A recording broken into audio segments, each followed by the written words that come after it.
But that's why I'm Ignorance is happy bliss. that's why I'm happy that this dude is doing what he's doing right now. People be like, "Yo, you happy Trump doing this?" I wish because to promote change, you have to change people's mind. And right now, like Toya, I'm gonna push back on that a little bit because why, as an elected official, do I go looking for people when I'm gonna get Because you elected? should, because you're saying you represent the people. How It's the only so how much. the hell It's you only gonna so get up here and say this is what my because constituents want, it don't and I work like can't that. relate to It them? don't I've work never like that. spoken to It them. don't. I haven't did a town It hall don't meeting. work I like haven't that. did a And I ask, survey. I I have ask no people. information based off their needs. You're right. I'm going on my own opinion, Toya, right? Toya, that it doesn't work like that no more. So I'm gonna tell you what Again, happened. I just I'm, said yeah, it I'm gonna tell ignorance you what is bliss. happened. They need to reinforce that and go back to that because it holds accountability. Who If who I who who, if I who, say who I represent the Marquette neighborhood, that would mean that I have interacted enough with my neighbors to know that we would like a garden, that we would like to have some better roads, that we would like to have access to a dumping site for our leaves and whatnot. That would be because I've interacted with them enough to know what their wants are. If I go what out I'm here and telling I you, just what I'm say telling you, I'm what representing all of Muskegon County, but the only information I'm going off of is what Marquette Street wants. That don't what mean I'm that's what Angel Neighborhood want. That don't mean that's what so Nelson Neighborhood want. That don't mean that that's what Jackson Hill area want. That's what okay, Marquette area knows. That's okay, what Marquette area wants.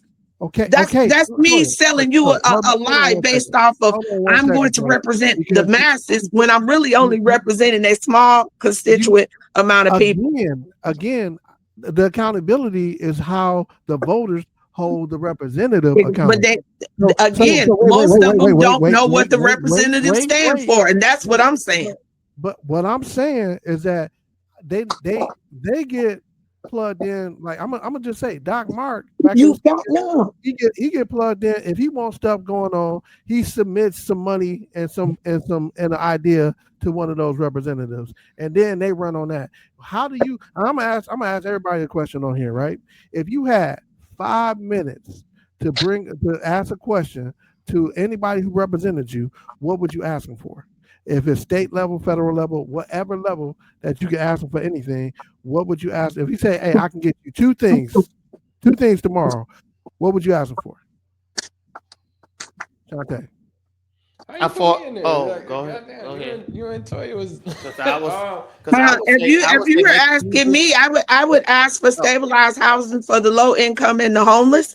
I would ask for some kind of assistance for people that are reentering citizens out of coming out of jail and incarceration. I would ask for some kind of employment for our youth and young adults, some kind of training because everybody is not college bound, but they also need to learn a trade. That market of income right now is in limbo because a lot of people that know a trade aren't teaching a trade. So we need electricians, we need plumbers, we need mechanics, but they are getting away from teaching these things in school. So if I was running right now and I wanted to ask a candidate what you got going on, which I have done in several cases here in our local community, you can ask our mayor and a couple other people. I'm about that life. I'll come with it because there are some things that I would ask you blatantly, about what I see and know about from my community and what I work with directly. I work with these people directly. I know that every American in this world is about three paychecks away from being homeless or destitute. Let you lose your job and get behind 3 months. It's a hole you can't hardly dig out of. And I've seen it happen to the best of them. I know some of these people that I work with in our community. I see them every day. I can't talk about your story, but I know your business. I know how you got in the situation and I know where you at. You didn't came to my organizations for help. You didn't have to bring your income statements and tell and reveal that situation. Somebody has no insurance, which is the one thing that the shutdown upset me that they bullied the Democrats into giving in because y'all didn't want They did people to not be bully. hungry. They did not Y'all, bully. y'all, y'all, y'all, They y'all did not mess with these bully. people food to the They did point where not y'all was like, bully. we They don't did want our not people to bully. starve. But y'all are now going to not be able to afford to go to the That's not doctor. true. Which what sense do that make if you sick and about to die? and you can't afford it. You about to get cut off. If you're a contractor, Shantae, you a contractor. You work independently. You try to buy some insurance for yourself come the first of the year and see what you pay in a premium. Whereas one point you could get insurance for under $300, maybe under $200 a month. You might be paying $800 to $1,000. And that's independently. And so some people don't realize what the fine line is, because in every community, back in the day, there used to be a box on the application when I used to help my clients out with filling out for benefits in Michigan. They would literally ask you, did you move here for healthcare benefits? Because we had some of the best benefits in the United States. Michigan had really good healthcare. People in the South was talking about earlier about not getting adequate care and not feeling like you care or you matter as a patient, or that your needs are going. That happens a lot, and it's going to happen more because now it's big business. Now. It's not about getting you well. It's about getting paid. Pregnant. We just saw that. So that's my point. It's not about getting well. It's about getting paid now. So it's big business. They got to keep those pharmaceutical industries in business. They got to keep you on medication. They got to keep you sick. Back when people were first studying medicine, it was to help people get well. They don't want you to get well because they keep giving you something that's got side effects that can make you sicker than the disease you came in there to get treated. Okay, so look, we can't do nothing about that right now, but talk about it. But Brian, to answer your question, all I want is fair treatment as it pertains to Black people, to everyone else, as it pertains to housing and business. I want to see Black folk in my local gas stations and etc. And nothing against anybody else, but my Black people. Black people should have the same opportunity, same affordability, to get the same loans that anybody else that come here gets. That's all I want. Be fair to my people. That's it.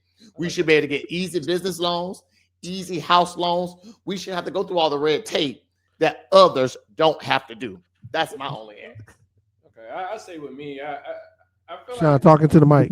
Oh, my bad. I feel like older people are being displaced. I think that's like huge in our community, and what I'm starting to notice even around my neighborhood, I'm starting to see more white people jogging, and I'm starting to see it's just weird. I'm like when you start seeing the bike clubs riding through, I'm like, okay, they about to gentrify this area. So I'm always worried about the older folks, because I know even when I moved into my house, there was I'm not to say I took advantage of gentrification, but when I moved into my house was the highest costing house, because what the person did was they bought the house, gutted it out, did all of the things, and then ended up pricing it. And it was work. I mean, I still moved in with equity, but at the same time, the price that I bought the house for, no older person could have bought it. And I'm pretty sure Miss Sheila across the street ain't paying what I'm paying. You know what I'm saying? So, but I feel like, I mean, they call me maybe 3 or 4 times a week. Like, hey, you ready to sell your house? Da, da, da. And I really see it like our older folks. And some of the problem is, like, say for instance, a house across the street from me, been empty for 5 years. I've been asking the owners, I'm like, hey, I will buy it from you, because I was, considering moving my mom down here. Like, my mom can't stay with me, but she can stay across the street. I don't give a shit. What's up? But they don't want to sell it. No. But they want to hold put an ADU in the back in it. So I see both sides of it. It's like, well, gentrification is huge, but when you have a house, I've been living in my house for over 5 years. No one has lived in that house for 5 years. I see house need treatment. People are dumping over there. The roof is leaking, and it almost, not to say it does lessen the value of, because you're looking at comps when you're looking at the houses in your neighborhood. But at the same time, I was like, I would buy it, do all of the things, and then put my mom in it. So it's just, I see it both. I see it both ways, but that's literally one of the major things that I will focus on is displaced older folks. So. What about you, Brian? Your questions has been answered. Oh man, so I would definitely ask for this question, since it's one of my questions. I like Toya really. I want a real way forward with education. I want education to be more dynamic than what it is right now. I think like my thing with education is y'all just teaching as a process instead of teaching to learn, right? It's a little bit different than what it was when we was going to school because like it seemed like like we could apply things, but we need to change how schools is funded. I don't think that the way that it's funded right now, being on property tax, like the bad neighborhoods where my people live at, they'll always have the worst schools. So let's tackle that. Let's tackle the nutrition. Like, hey, if you give me two, let's tackle nutrition. I'm not necessarily for SNAP benefits. I'm for getting people better food, right? And if you go and if you go and give them money and all they buy is food that get them sicker, then how do we fix that? So let's do nutrition. Let's do well-being more. And what I learned in my training is that policy policy can change a lot. Like policy changing the environment changed a lot. In Muskegon, Michigan, they building a whole lot of they filling these in these houses, right? All these houses that was old or the lots that used to be next to people's houses, they filling them in. But they filling them in to work for value, right? And it's not necessarily our value that they filling it in for. It's for they want to bring more people here to replace the people that's already been here, right? So don't replace us. Find a way where we can put it back together. I still think Toya wrong on the AI thing. I don't think AI is going to take anybody's job. I think it is. Even at my job right now, as of October 1st, they have now replaced some of the nursing staff with AI generated nursing. So that would mean that instead of talking to a human being, you're going to be talking to a computer that will take out specific information and then generate that in a document to send to the doctor. That is somebody's job. That is somebody's job. Right here in Michigan, I don't know how familiar you are with what's going on right here with the manufacturing industry, which we have the largest in pretty much all of the 50 states. A lot of those jobs are being replaced by AI generated robots that will now do those jobs that people used to work on assembly lines to do. That's work. They've literally closed down a Pepsi plant. They've closed down a Ford plant. They've closed down a Frito-Lay plant. They've closed quite a few plants that has costed someone their job. Just recently, they closed Kohl's Bakery, which was bringing quite a bit of income to Muskegon County and not giving them people any notice. They came to work one day and just did not have a job. A whole type of company that had been in business for 50 plus years no longer was running. Their doors were locked and chained. Then people came to work and didn't have a job. So I personally have two friends that have been there 30 years. Did not know what they finna do because unlike some that went to school, this is the only job they've known. So they have no other higher education. They don't have a different skill set to go into another job and jump right into something else to do something else because this is the only thing they've been doing for 30 years. She was terrified. I told her, I said, right now, there's a couple of programs that are going on that allow you to go back to college and get your first degree or a GED or whatever that looks like. Take a moment to step back and take advantage of that to see if there is something else you can walk into and do. She looked at me and said, I am 54 years old. I don't want to go back to school. And it's sad. There's not another trade or a job that I want to do when I was on the road to trying to retire from this place. So now, that's when I was saying earlier, you have to put in perspective how some things affect people. Your circumstances may not be common for you, but this is common in an area where a lot of people got their income through the manufacturing industry. They don't have another skill set to lean on. You can't just run out and be like, oh, I'm going to go get another job. Where are you getting it from? Right. Right now, ADAC has laid off their people for the last 2 weeks because of the effect of another company that went out of business that used to supply them parts. Those people have not been working for the last 2 weeks. It was a fire too. It was a fire at ADAC. Again, the major part was The company that used to supply them parts went out of business. I have 2 clients that I'm working with right now that have not been to work in 3 weeks. They're supposed to go back at the end of the week, he said, but he a little shaky on that because they've changed the date on them twice. I asked him yesterday, I said, well, did you at least apply for your unemployment? Again, how unemployment works, by the time he gets that first check, he may or may not be on his way back to work. But again, this has affected his household. He's had no money coming in for the last 3 weeks. Yeah. That's so now, it's a catch-22 situation. But when you're talking about a manufacturing industry where some people have literally been in these jobs 25, 30 years, they don't have a plan B. They mind was, I'm going to retire from Ford. I'm going to retire from GM. I'm going to retire from Kohl's. I'm going to retire from Kellogg's. They don't exist. I mean, so I mean, you brought up a great point, right?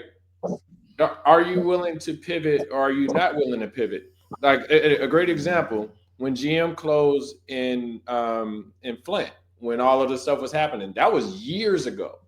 You know, it's either they chose to pivot and get another opportunity or not get anything. But how, like, because when you said that, hey, I'm 54, I don't know how, like, is that the fault? I mean, because no job. It's the fault of nobody, because some people can be complacent. Just because I like working in a certain industry, this person might have really enjoyed what they do. They had no intention on shaking up their life. She's been there since she came out of high school. She don't know nothing else but this type of work, and she was fine with it. I cannot impose my point of view and say, you should go back to school and learn another trade. I put an opportunity out there for her. I suggested something for her. Is she now going to coming to me and getting help from Health West to deal with depression and anxiety? Because right now she is so lost with what she's going to do next, because these people also have mortgages. They have cars. They no longer have insurance. Some of those people probably have some underlying or health issues that they don't talk about. How do you support that? When I have income, and to be quite frank, people that worked at Kohl's made really good money. Some of them was making $25, $30 an hour. Here in Michigan, that's decent money. Toya, what you're talking about is a chain reaction, right? What you're talking about is a chain reaction. What I'm talking about is everybody's circumstances isn't the same. And just because you have the ability to pivot, not everybody has that or wants to do that. They're going to have to do something. Wanting to is two different things. It'd be one thing if you got noticed and said, there's a potential for this plant to be closing in the next 6 months. That didn't happen. They came to work on a Monday morning, and some of them people found out on Facebook. Like, we were literally watching the post come in. One girl says, I went to work and found out I didn't have a job. The people she worked with are in the comments like, huh? What? What are you talking about? Now folks is calling Kohl's. It's on the news by 12. This happened not even 2 months ago. They went to work and there were chains on the door. So if you are going to work every day and you're going somewhere and you have no plans to change your life, don't do that though, Toya, because hold on a second, Brian. Hold on. I don't understand where you would assume that that's just possible for somebody to do. Look, I went to work July or June 30th and found out I didn't have a job at 10 a.m. But I chose to pivot. I feel like you choose what you choose, and you're young enough to do that. Somebody at 54 with a mortgage and a lifestyle that they're used to, that did not have a plan, did not think to want to do that, has never went to higher education, does not have a degree in anything, and was happy with what they were doing. You're going to tell them to go find another bakery to work at. What bakery? That's my choice. That's my choice. That's not by design, though, is what I'm saying. Like, when you choose a path, you have to accept the consequences hey, look, I don't depend on no job. Like, if a job comes to me and they say, this is your you have the educational background and the means to pivot and do that. Some people don't. I literally log into a computer. I'm working at 9:30 and 10 o'clock. All my credentials are gone. But Chante, let me explain this to you, because like Kohl's as a whole have been sold twice in 6 months, so they had to know something was going on. They didn't. It literally No, was but reported if that, your that's company the is way it being went down. sold, It wasn't if your- like they got if a your- heads up. They didn't get a heads up. But I know some of the people that work there. And they Me was like, too. yeah, we should have known that something was going on. We should have known something was going on because they didn't sold them. Should have and didn't. That's just like the food chain. Sometimes people would say, and I've worked in management for a long time. They'd be like, well, how come we didn't know this? And how come? Because you on a need to know basis. The cleaner of the bathroom ain't gonna know what the executive know. Why? Because we in spaces and places you're not in. Now, some of them executives probably had heard some rumblings. I used to tell people all the time, pay attention to who leaves. If you get a new CEO, a new CFO, a new president, or whatever, pay attention to that, because those people are in spaces and places and meetings that you're not going to be in. And if they're leaving and jumping ship, they want to get out while the getting is good. They want to get out while I can still put this on my resume that I ran Health West. We've had 3 CEOs. Do I think they're on the cusp of a major change? Absolutely, because we're federally funded. So now if this Medicaid goes in and these insurance premiums go up, we're going to lose a whole lot of clients because they're not going to be able to afford to pay for services. They're not going to be able to afford to pay for aftercare, for therapy, for injections, for their mental well-being. We are all very nervous about the status of how, because we know most of our clients are low income, have no income, are homeless or disabled. They've cut the veterans program. They've cut the housing funding money. Who is that? So now, who is that? This is at Health West. But again, this is government funded money. So they have no money to run these programs. Section 8 in Muskegon County closed their books for an entire year where they weren't adding anybody to the list. This is when I was running the housing department. We dissolved our organization, which was the only organization that ran an entire Muskegon County housing opportunities where we place people, and it does not exist. They had 35 vouchers this year that they had to split between United Way. Every Woman's Place didn't get any. Some of these places lost that funding. There was no funding. They burned through that money that they did get for that program within 30 days of receiving it. So as of right now, if you were on a list for some type of help with housing, you just gonna be on there till the next time that money is dispersed, which will be around September, October next year. There is no money. There's not one organization you could go to right now for financial assistance. Right now, DHS has reduced their amount of help to about $250 if you're in some kind of crisis. There is no money. We literally have to tell people, if you don't go and search or look for some type of help within the first 10 days of the month, there is none. So when I say that the housing situation around here is dire, it's dire. Right now, yesterday I was at Life Align, which is a local organization that helps the homeless and some of the people that are coming off of substance abuse. Me and the director that runs that place were talking, and I said, I was coming to get with one of my clients, and I said, well, last night, he told me he slept in a tent. I said, I'm concerned it's going to get cold. I've been trying to get him some housing. He says, yeah, I don't know where my people are gonna go. They are heading to the woods. When I worked for the housing department, we literally used to go out and do these, what would we call them? Pit counts, where you would go to different housing camps where they would camp and try to offer supplies and bring them. You ought to see how big these camps are. They just dismantled one that was right off of Temple behind that factory. Yeah. They literally just dismantled this, but it was so big and so deep. You would be surprised how intense the homeless situation is right here in Muskegon County. And it's one thing to have a few clients that are homeless and have some form of income, meaning some type of Social Security, some type of funding. It's even a whole different ballgame when they have zero and a criminal background or a mental issue or a disability. So Brian, finish your point so we can pivot and move on to something that, go ahead. You're going to say something. Let's finish your point.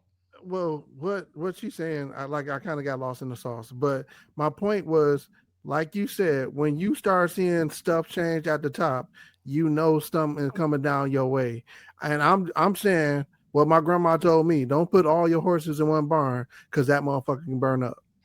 So again, the other part of that, Donald Trump just yesterday gave the homeless, they moving from a permanent funding to only transitional funding.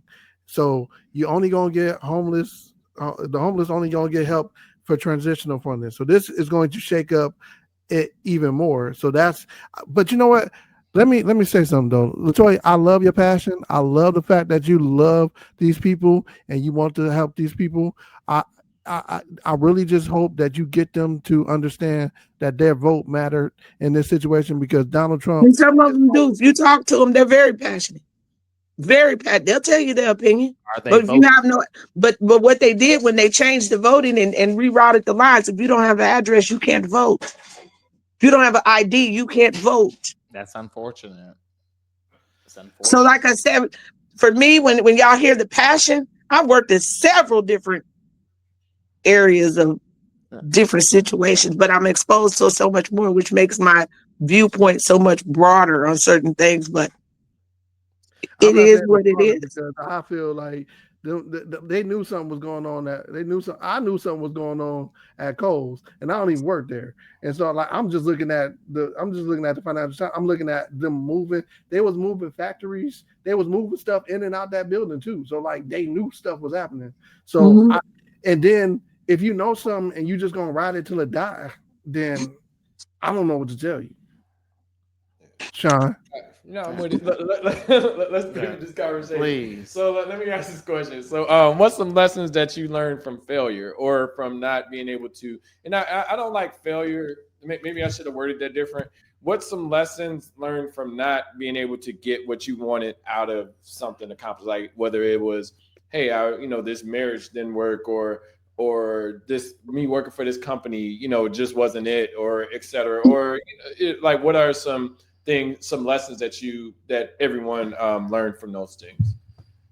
Well, I would say one. I'll start. One of my, I would call it a failure because back in, let's see, I want to say 2018. I'll just say about 20 years ago. Wait, 2018 or 20 years ago? Excuse me. I meant to say 20 years ago. Okay. I'm like, hold up. 20. Hear me. Like I said, let me count. It's 20, tequila, man. It's whatever. It's 20 It's the type years of ago. drunk that you are. It's me trying to get over the pain of laser procedures. I keep telling y'all, don't do laser. Laser hurts. That's all I'm gonna say. You did do it on purpose, right? It hurts for real. It hurts. I'm telling you, laser procedure. It feel like a hot rubber band pop in my face. Pop, pop, pop. It hurts. But anyways, I will say my best friend. I came with an idea, and he wrote the business plan. Like I said, it was called the People's Concierge, and what the People's Concierge consists of was delivering goods, grocery, liquor, etc. to folks' home 20 years ago, before Uber Eats, all of that. I didn't have the resources. I didn't have the people, but I had the idea. And now you see Uber Eats, all this stuff, DoorDash, doing what I had already came with 20 years ago. And so to me, it's like I beat myself up all the time when I see how successful these businesses are, because we had this idea 20 something years ago. I still have the business plan, but I didn't have the resources. Okay. I would say,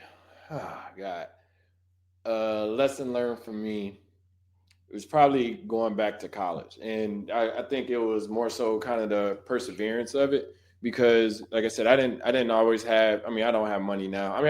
I'm all right money wise, but I went through the whole idea of,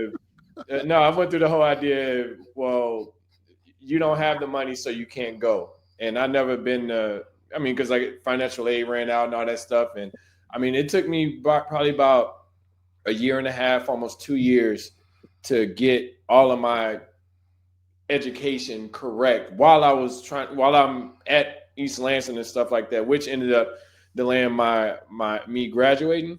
But that's one of the things that sticks out for me as far as like I learned the idea of perseverance because my last thing was I'm not returning home. And it's not because it's Muskegon. It's not because it's I was like, I felt like, you know, I had outgrew and I started to know more and more as I was in school or traveling, things like that. And I'm like, I don't want to put myself in a position where I'm not growing. And I felt like I wasn't going to grow at that time returning back home. So awesome. Yeah. What about you, Brian?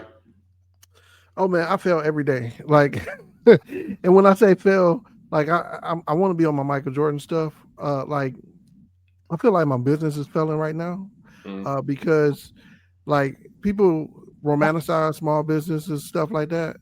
But I'll tell you, when people depend on you, and like I got contractors, I got my kids working for me, and I got other people working for me, and me chasing down money, and I'm like, yo, it's got to be a better way to do this. It's got to be. So like me pivoting and saying, okay, instead of working on everybody else stuff, I am going to take what I know and build, like Sydney said, with the resources, build something that I can bring people to me, and I don't necessarily have to have, because when you're a small business owner, you don't have just one boss. You have a lot of different customers that can be your bosses. Brian, what is it you do? What do you do?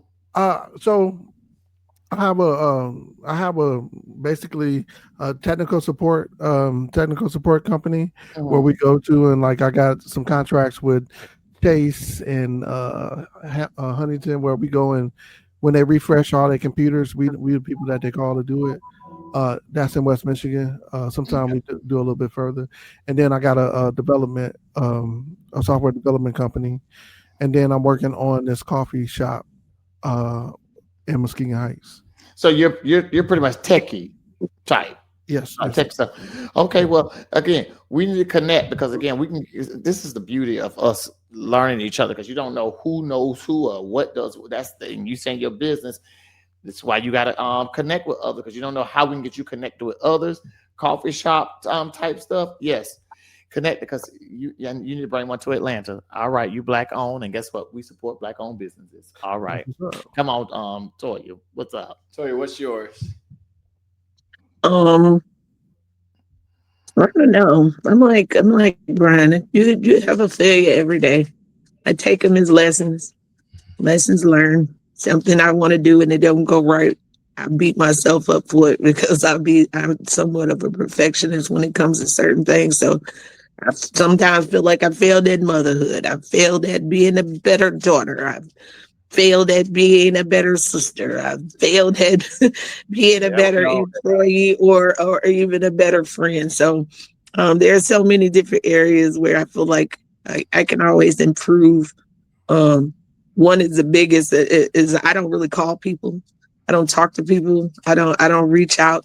And some of my best friends will be like, man, I ain't heard from you in 3 or 4 months. And it ain't that I don't love you or that I don't care about you. It's just I don't talk to people. And so I can definitely do better as being a friend. You talk to people for work, so that's a total different thing, though, right? You're talking to people for work and then coming home and talking to other people. And in Muskegon, I'm gonna tell y'all, I don't know what it is about Muskegon, but when first thing you could talk to people, all they do is tell you the bad news first. So when would we get to the point that we're intentional? You're saying, okay, I don't talk to people. Okay, when are you going to start doing it? When are you going to put progress? That she was doing, which is good, right? But I'll say this: one of the I learned, and this was like 2 weeks. Talking to the mic. Can you hear me? You can't hear me? Yeah. Okay. Yeah. It's mic right. One of the lessons learned that I like, and I didn't mention this, but Brian knows directly, and I've actually talked to everybody about it, but it was literally a job that I applied for, got the job, tried to negotiate, got most of the negotiations in. They refused one thing. They didn't counter, pulled the job, rescinded the job. That happened on a Monday. I was like, okay, cool. I'm down a little bit because, I can use the income.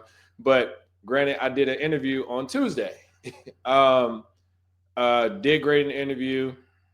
They offered me the job on Friday, for the interview on Tuesday, which was $25,000 more and less time to have to go into the office. So it's just like sometimes you got to understand that Yeah, you can lose over here. And I mean, I tell people all the time, I hear so many no's, you know what I'm saying? And that's why I not necessarily an issue with other people.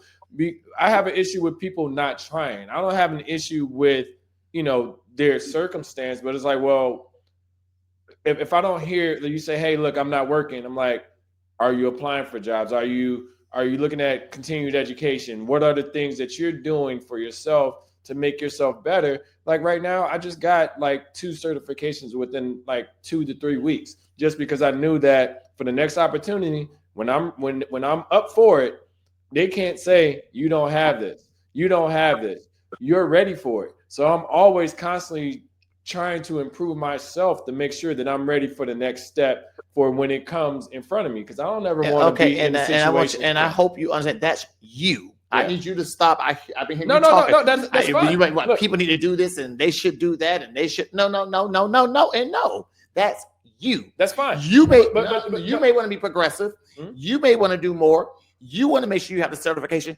You may want to do all that. That's not everyone. Stop boxing everybody into no.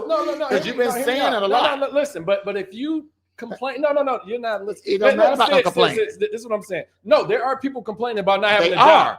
But they still don't have the tenacity. They still don't have the drive. They still don't have. They don't have to be mean. Like, that's all I'm saying. Like, yeah, they don't have to be mean. Hey, sometimes, if I'm talking to you, Sid, and you like, hey, look, I ain't got no job. I just got fired from here. Blah blah blah blah blah. First thing I'm gonna be like, what are you doing for your next opportunity? That doesn't have to do with Sean's tenacity. That has to do with what you're doing for yourself. And again, if you ask the question, I may not need you to tell me that right now.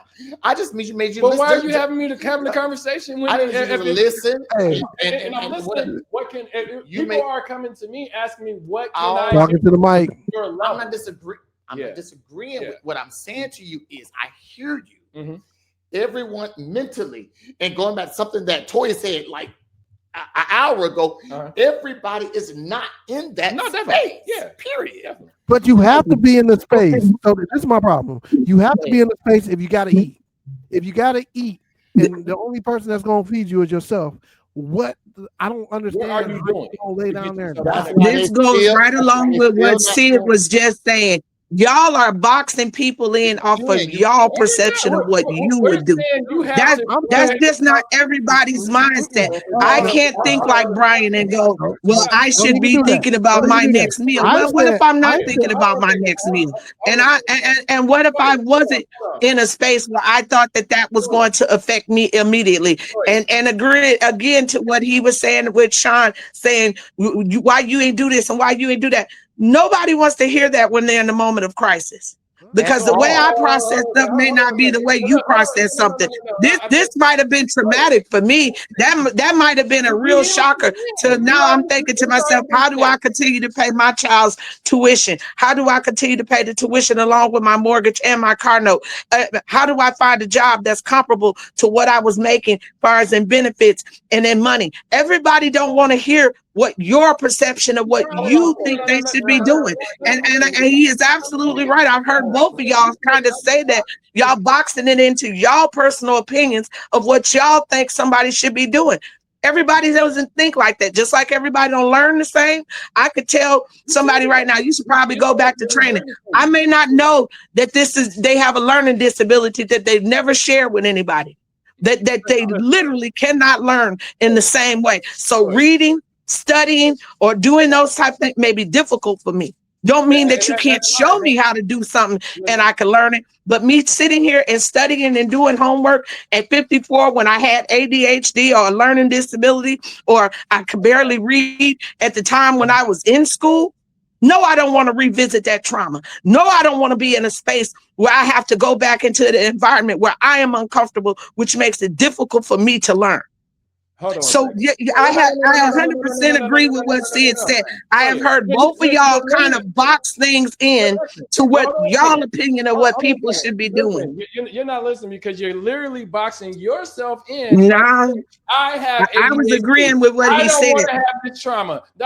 You're boxing someone in to say I'm only. I did not. I said, what if? What if that was something they did not want to revisit or even want to discuss? Just because you told somebody, well, why are you not looking for another job? How you know that they didn't get that one on a hookup? How you know? Because there's a lot of things people don't tell you. They tell you what they want you to know. I may not have told you that I struggle with reading or that I struggle with math. If you with reading, then you got to figure out the job that you can work. No. You're saying you got to figure it out. No, I don't have to figure it out when I already had it figured out. I had a job for 30 years. If you're going to put those questions, show me. And I have. Show me how to do my Show me how to do my resume. Brian has a whole ass program showing people how to get further within tech. I don't know nothing about Brian. Let me finish, please. That's fine. Had he told me that, then he'd be like, you should do this.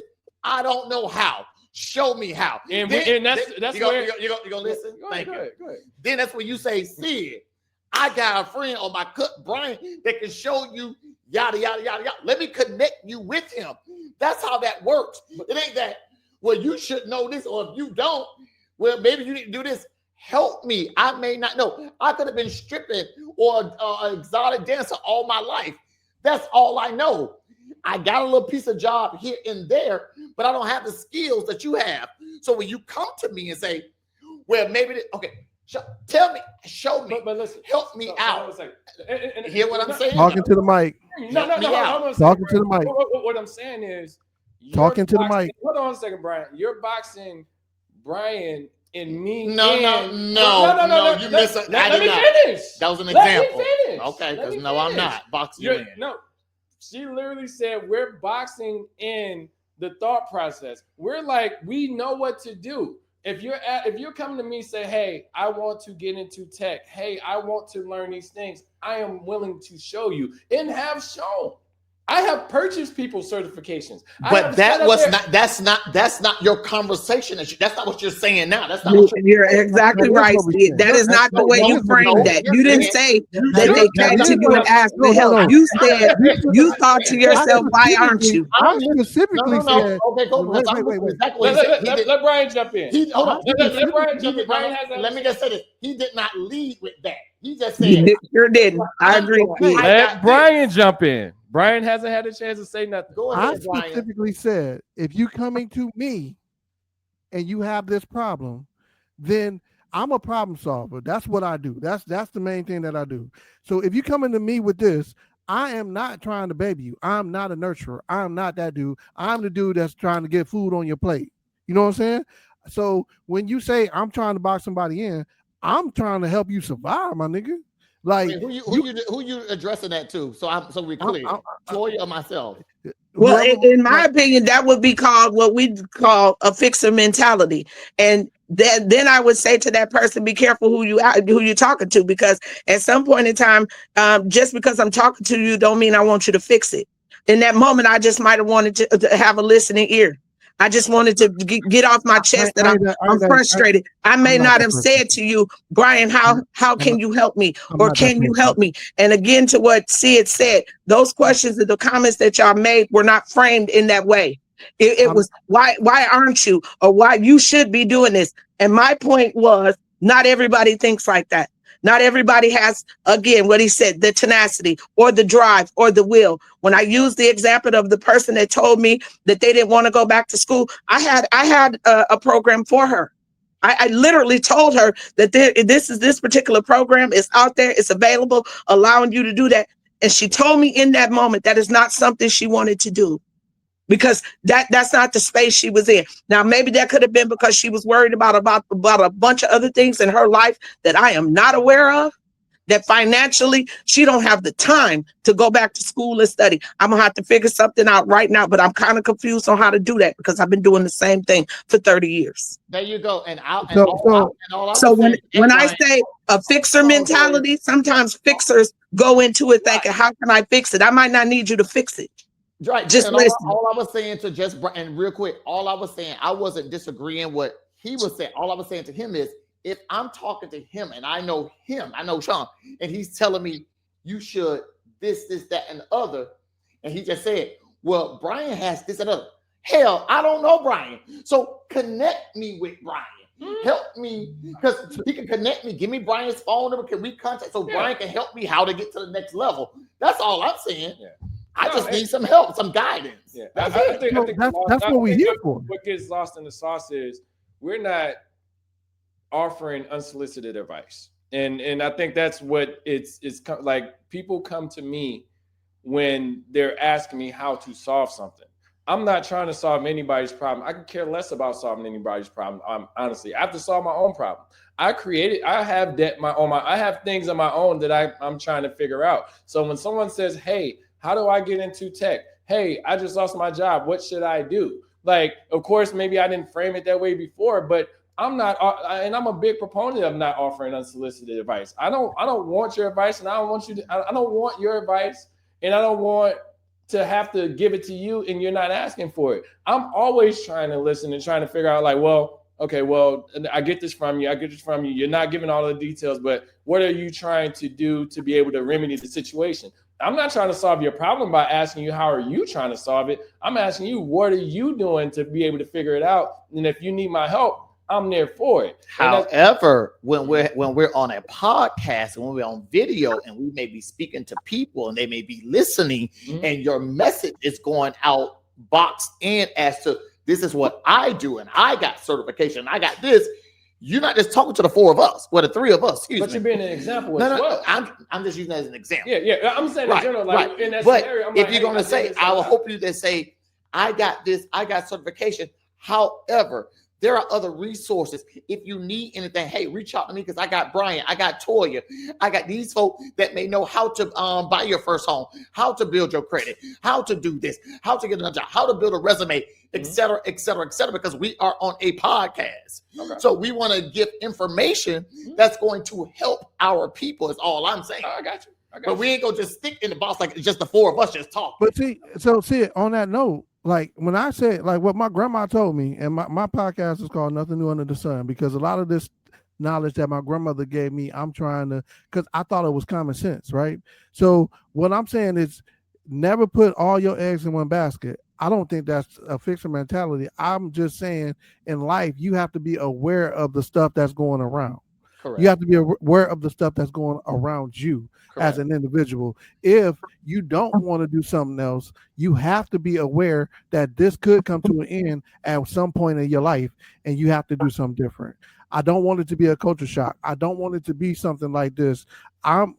That is part of the game that my grandma gave me, and I hope people get out of this podcast. But on the other note is that we have to close out. So I wanted to give Sean the stage to put some words out there. No doubt. I mean, but let me respond to what he said, and then you close out. To your point, you're right. You are right. What you're going to do. However, to your point, you have to have it. That's what your grandmother told you, and you referring back to that. Everybody didn't have that, so you got to meet them where they are. You may have to. Sometimes it may agitate, just like in the field that I do. Right, I deal with franchise owners. Most of them do not speak English well. So sometimes it's difficult to get through grown folk to run their business effectively. And I get aggravated at times, but I say, you know what? See, even though I'm aggravated, they just don't know. They're trying. That they don't speak English. They want to do a good job. They want to do well. So again, regardless of what, we still got to be out there saying, hey, I'm here to help. Even when we annoyed, frustrated, aggravated, we as Black people got to help our people. You can go ahead and close out. Those your parting words? There you go. No, you go ahead. I'm done. No, go ahead. I'm gonna let Toya jump in because we go provide our parting words and then we wrap up. So what's the parting words for this podcast? I would just say be cognitive that the fact that everybody's situation is not the same.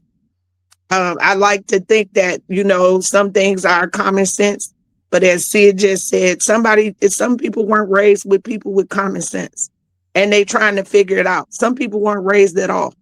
They just out here literally winging it. And so when you keep that in mind, and I travel a lot, And I often say that when I'm traveling, I like to see where the locals go. I like to see what the locals do, because the reality of it is my truth ain't your truth. The way I was raised here in Muskegon may not be the way somebody was raised in California or Atlanta or Texas or something, because what we are exposed to are totally different. When I moved to the South, because I attended the HBCU, I literally had a culture shock, because the way that I viewed the world and thought that it was working got changed and altered immediately when I moved into an area that was predominantly Black, in a poor Black area at that, where there was a lot more they weren't as progressive as I assumed that the world was. So with that being said, I would always employ people to use a broad spectrum in how you think, because your point of view may be one-sided based off of your experiences, what you've seen, your cultural exposure, but that ain't everybody's truth. That's just the reality of it, and everybody's not in the same headspace. I've been trained to be more of a listener, and my what I do in my field is to try to help you figure out how to help yourself and develop a plan for us to get there to help you reach that goal. But some people need encouragement, and some people don't. Some people will literally tell you, this is just where I'm at, and I'm trying to maintain. And so I would employ everybody to use an open mind. Be open to somebody else's struggle, to somebody else's story, to somebody else's issue, because the way I think, and Lord knows people think that I do think I know everything. That's probably one of my biggest flaws. But I like to think that I know a whole lot about a lot of things, because I will take the time to do the research. And I work in a field where I have to be open to somebody else's point of view without judgment. Okay. You got the president of the United States, just a sucker, but go ahead. No, we got less than 5 minutes. Okay, Brian, what's your parting words? My parting words is this: life is what you make it, and life is going to give you what you take from it. So in life, if you choose to not go and get the resources, if you choose to be where you at, then you okay with it. I'm a firm believer in I don't push water one way or the other. The water gonna go and flow whichever way it is. But when it's my water and my drinking fountain that I'm trying to have purified, I'm gonna work with it. Vote your mind and understand what you're voting for, and don't get caught up in all this other stuff. That, like, voting is a really big part of it, but also I'm gonna go down. This is a final point that I want to make. You get a D for participating in the election. You get a C for being in the primaries. You get a B for actually going to one of the meetups and knowing what's going on, and you get an A for being involved in government. So take that all with you, and hopefully we can make some real changes with some people that want to do stuff for people of color. Well, I ain't even just gonna say of color. I just want to say people help take care of people. Sean. Okay. What about you, Sid? Oh, hey, I think I've said enough. Far as, again, we need to be able to help our, like I said, Black people. Let me just say it, Black people. How we get there? Let's start there first. We having Black people get to the next level that may not know, that may be misinformed, that may not have all the information, the tools, the resources, et cetera, et cetera, et cetera. How do we get there? We can sit here and talk about that all day long. If they don't have this, and if they're not doing that, and we can talk about that all day. But what are you doing to help them get to that next level? And that's my frustration when it comes to us that's speaking on these platforms or these podcasts or what have you. Y'all saying a lot. How we get them to that next level, how we move them forward, how we help our people and show love in that way. And with that, I'm done. Cool. All right. Thank you all for attending. We got short on time, but I'll say, hey, if you need help, ask people for help. If you don't want help, if you want to stay in the same position you want to be in, that's cool too. All right, y'all. Thank you all for listening to Let's Talk About It in Reality or Not podcast. Thank you all for attending. Talk to you soon.